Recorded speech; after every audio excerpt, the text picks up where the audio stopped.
automatic starter motor, and in here is the electronic pas-on ignition and the starter solenoid.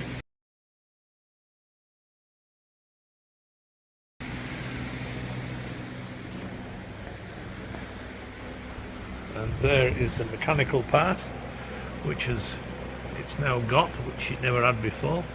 And the starter assembly is in here, and the starter motor comes onto here and connects up to the drive system in here.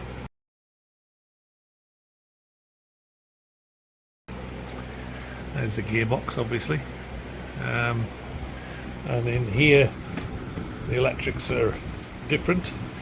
It's now got a lithium battery, because it needs a lot more kick to start up, and a full fuse box.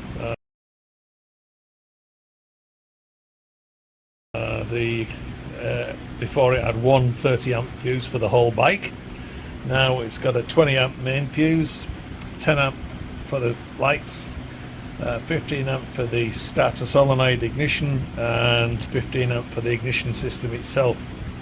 So now if the lights blow, it doesn't stop the bike, and it's all independent, so it'll make it a lot more reliable. To start the bike, you turn the ignition on, obviously in here,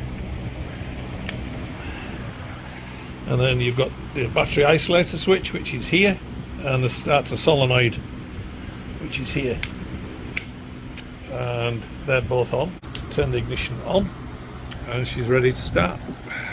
Try and do it with my thumb. There she goes.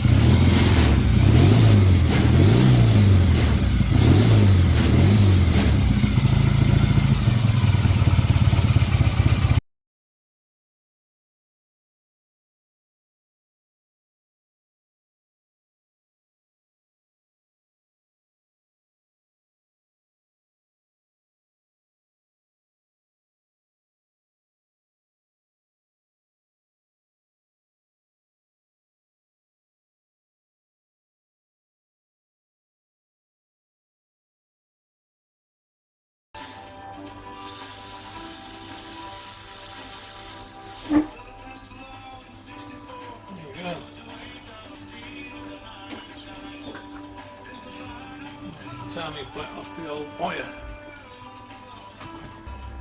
It's just on a little taper up there, but you have to break that taper, which can...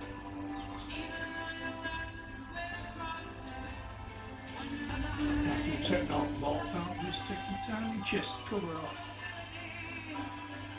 like that. Very carefully put it somewhere, because it's a very important bit of kit. There we go. First thing for plugging oil ways up, dripping oil. An earplug. You can probably see that, I think. It's not at all. Earplug. Worked really well. Sticking it all. And this will stop it dripping everywhere. So important to me. Let's take my rocker box covers off.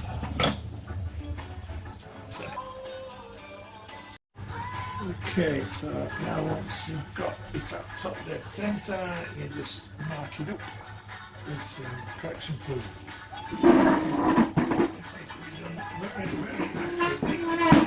It's at top dead centre now. I've marked it all up. I've kept my valves, my tappets here, and unscrew them so that they're just loose. I'll turn it off while I do that. It's important while you're backing these off, because if you line them off too much and you turn the engine over, your push rods can fall out of the holders, and you don't want that, because that means you're going to take all rockers off. So do it with care. So you back the tappets off, so that there's no pressure on the cam from the tappets, trying to push it down, so when you take this off it won't fly around. because of all the pressure that's coming from the top it's up here. And it should all stay where it is. Remove the crankshaft nut.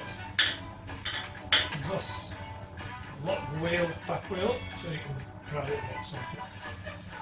Just loosen that off a bit and then put the tire tracks back where they should be. Now to remove the crankshaft gear, you need this special tool which costs an arm and a leg.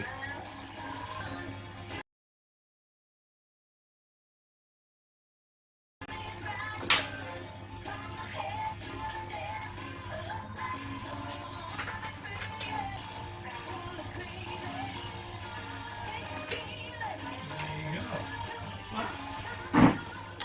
Ta-da!